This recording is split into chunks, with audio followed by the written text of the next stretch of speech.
Hi everybody, today I'm going to show you how to turn your WorkSharp Precision Elite into the equivalent of a WorkSharp Pro with just a few accessories and less cost. So for those of you that bought a Precision Elite right before they released the Pro and you were upset because you would have waited to get the Pro, I'm going to show you what you can do to get Pro results, and you're going to love this video.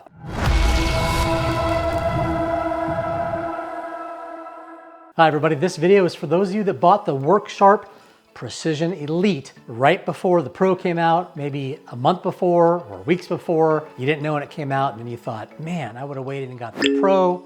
It's a little bit more money, but at the end of the day, I took my WorkSharp Precision Elite and I turned it into what I think is equivalent to the WorkSharp Pro. Now what I did is I looked at all the forums, I watched all the reviews, and I started seeing there were some really valuable accessories you can order through 3D printing on websites such as Etsy, and put together what I think is a fantastic system that meets all the needs that you would get of the WorkSharp Pro. Now, while it's not the Pro and it doesn't do some of the things the Pro does, like tip back, I'm gonna show you the things that I did, and I get incredible results with some of these items. So first thing I did is I bought the 3D base.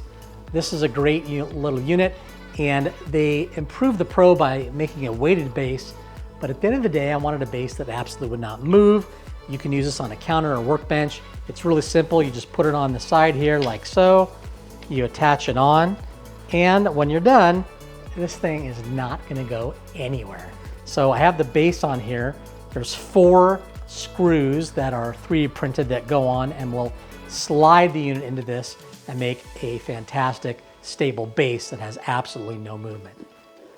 Now, I love the case with this WorkSharp Precision Elite, and we're gonna go ahead and take this out. This is the base, which is just a plastic base. It's actually a really nice base, but when you put things on it, even though it has a rubber bottom on it, it still does slide on my granite top. And I only have granite tops, so I like sharpening the kitchen. And because of that, I would have to hold this while I was sharpening, a little inconvenient. But at the end of the day, I got these accessories that really made me happy in my sharpening and took care of that sliding situation. The other thing we're gonna do is we're gonna talk about some of the add-on plates that I got. A lot of people complained that you had to buy the proprietary plates. Obviously that's for a reason. WorkSharp makes great stuff, and they come with various grits of plates in a holder, which I'll take out here and show you. So this was the holder that it originally came with, and the units go in here. You've got your 220 all the way up to your 800 plus your ceramic, and these are the sliding plates. The one thing that I did though is I wanted to get other plates 4 inches or even up to 6 inches, and I found myself a really cool adapter that lets me put the plates on. I can buy any plates, and in this case, I wanted to use some lapping paper that's high grit, 8,000, 10,000, 12,000. I also wanted to, even though this has a leather strap, I wanted to get something a little bit bigger, and so this lets me put those on, and we'll talk about that in just a minute. We've got the arm here that's gonna go on like so. And we're gonna go ahead and put this in the base as soon as we get this together. And the other thing we're gonna do is we're gonna show you how this works.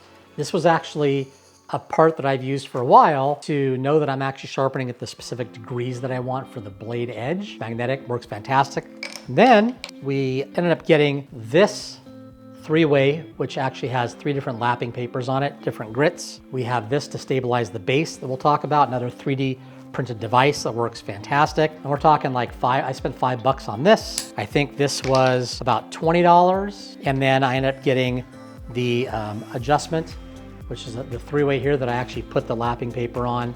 Again, a few bucks. And then I bought myself some really nice diamond stones that I like. So I've got the diamond stone. This is an extra fine. And this one is a extra fine. So we've got these 2 diamond plates. Now, you couldn't use these normally because these are third-party aftermarket, but with this adapter, I could slide these in, actually put this on here, tighten this up using the circular tightening nut on the end, and now I've got a fantastic diamond stone. So we'll go ahead and get this together here and put this in. Got that, goes like this. And this is the part that a lot of people complained about when they were sharpening, is they had this flex movement. I don't have a lot of mine, but when I do sharpen, I do notice that it did have a little movement. So this is really simple to use.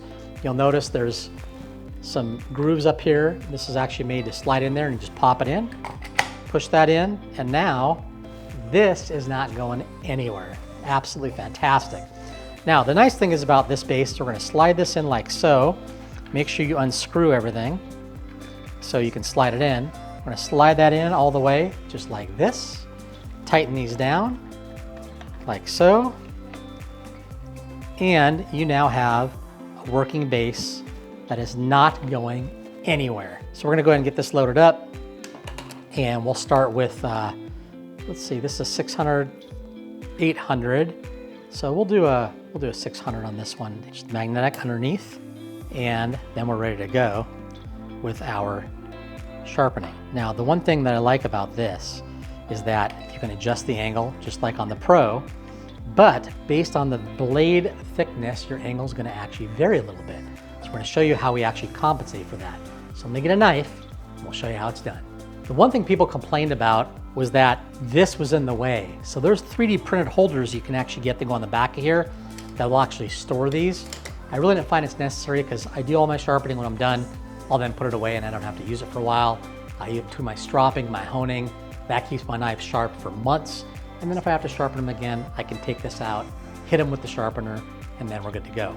But what I found is this was really easy to just remove. I don't think it's a big deal, or putting it on the side, it really doesn't bother me. But some people had a problem with that. So it is something that I just didn't find a need to get an accessory for, but there is an accessory you can get if you want to store these, or there's even one that has a holder that holds it out of the way when you're doing your sharpening. Again, it's personal preference. And the one thing about this is you can get into a deep, deep dive. You can spend all sorts of money on all sorts of accessories. This, to me, this model in particular, I call it the erector set of WorkSharp, because you can start with your base and you can build it up with incredible accessories and do all sorts of sharpening, even the small blades with it if you want, with a magnetic attached device rather than this. But I found that almost all my knives really can be sharpened with this without a modification for the small blades. And I don't have really a whole lot of small blades. If I do, there's actually another sharpener I'll use with that, or I'll use my Ken Onion angled sharpener that also is made from WorkSharp to do the smaller knives. It works fantastic. So let's go ahead and get this knife set up on here. We're gonna loosen this up. And this is my one of my carving knives here, slicing knives, what do you wanna call it? So we're gonna get this on here. Then tighten this down. Give it a really good tightening on this. And on some of the longer blades, you'll get some flexing at the end when you're actually sharpening, but this is actually pretty good. So we'll see how this works. And we're gonna go ahead and this knife's actually fairly sharp, and I have the best edge tester I use to test it. But we're just gonna go ahead and do some passes on this just to show you how well this works. We'll go to the 800 on this. So this is the 800. And again, we can just basically place this on here like so, and make sure it's lined up properly because these snap in place. So I've got this now snapped in, and then we can go and just go across this blade like so. Now, the one thing that's nice is you can adjust this for the length just like anything else, and come down even farther to get nice long strokes if you want. And then going up at the top, we want to make sure that we're not going to go up over the blade. So this is a good amount right here. And there's also a lot of controversy on should you go just down and out like so? Can you go back and forth? If you watch the WorkSharp videos, they've actually done timed tests using both methods, and both actually work fantastic. Now you'll notice there's some flex here. So I probably would just start with this part of the knife and then either adjust it in the middle or move it all the way down to do the tip. And you don't have to do just one smooth stroke all the way down the knife blade. You can actually do it in sections. Still comes out absolutely fantastic. So I'm gonna go ahead and move this down a little bit more and put it towards the center, which I probably should have done in the beginning. And we'll see how this works. And you really wanna tighten that tight. And let's see here how this goes. So yeah, we're getting a little bit of flex on the knife down at the end. So I probably would just do half of this and start on this and move it across. And then I would go down to the other end. But like I said, this knife's pretty sharp, and I can see that I wasn't really getting a super polished edge, and just hitting it like this, I'm actually seeing that edge start to shine up. Now, we get done with this and we want to move up. So to move up, we're going to go to our plate that has our diamond. We have our extra fine and our extra fine. So I'll start with my extra fine. I bought this with the 3D printed from Etsy. And again, this one you want to check and see how far down it goes. This one goes down quite a ways, and then go up and check that. And that's a little bit high, so we're going to lower this down a little bit. And we can go with our extra fine, and you can do that as well. You can actually pull it down. Some people pull it down to a stroke like this. There's a lot of ways to do it, and I've gotten all my knives razor sharp down into the 50s with the best tester. Now, the one thing that's great is I bought this little angle guide, and on this right here, you want to actually take this and turn this on, put this on here like so. Okay, set it down, and it's going to show you this is about 22.5, but if you look down here, actually it is, it's actually about 23. So on this right here, we got 23-ish. This shows 22.4. We're going to bring this down. We're going to go to about 18 on this. And you just need a little tiny movements on this once you get down. It's going to get really close. Get as close as you can.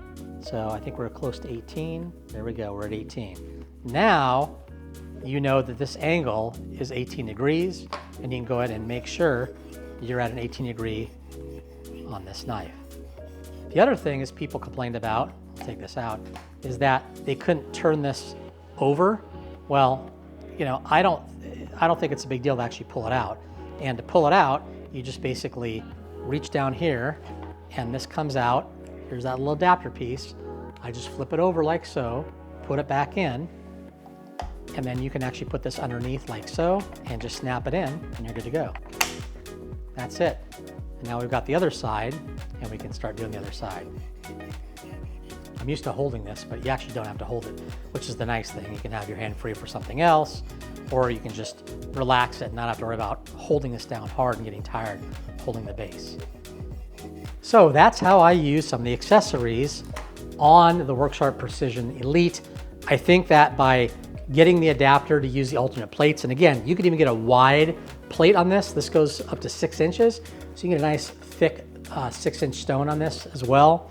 Between that and the third-party plates, and then the other thing that's nice is you can actually get the lapping paper, which lets you take off this like so. So if you want to use this for the lapping paper, you got a 3-sided 3D printed, I guess holder, if you will. Just take this off like so. Slide this off. Very simple. We're going to slide this on. Put this over it. And now you can get as fine as you want with the polishing and the lapping paper. Different grits, and you put this in, and this one you have to hold. You could actually take it out and snap it into one of these, but I actually just hold it like so and just do this. It's just quick, it's easy on polishing that edge. And again, no flex at all with this, and I'm pushing down pretty good on this.